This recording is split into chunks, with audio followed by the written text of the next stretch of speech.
Escort policies for visitors and contractors. Welcome to the Protection Standard, the podcast where we break down real world practices that keep workplaces safe. I'm your host, John McMurdo. And before we get started, a quick thanks to our sponsor.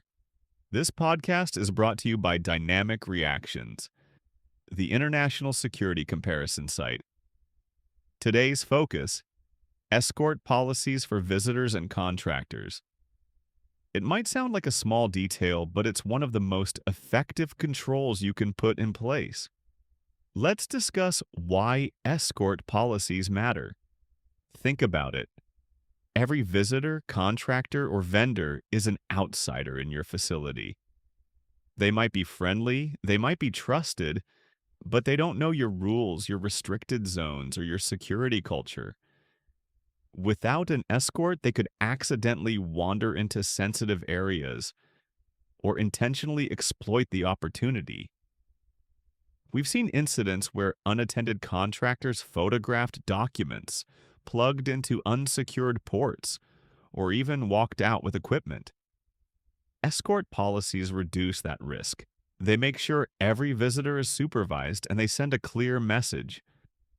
Security is taken seriously here. What are the key elements of a good escort policy? A strong escort policy doesn't have to be complicated. Here are the essentials: clear definitions. Spell out who needs an escort. Visitors, contractors, temp workers, anyone who isn't an employee should be covered. Identification. Issue badges or passes that clearly mark visitors.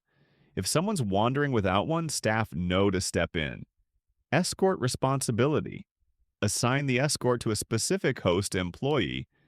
That way, ownership is clear. No, "I thought someone else had them" excuses. Restricted access. Escorts should know exactly where visitors are allowed and where they're not. Sensitive rooms, data centers, or labs should stay off limits. Logging in and out. Keep track of who's in your building at all times. That's critical for emergencies and investigations. Training. Employees should be trained to understand their role when hosting guests. It's not just about hospitality, it's about security.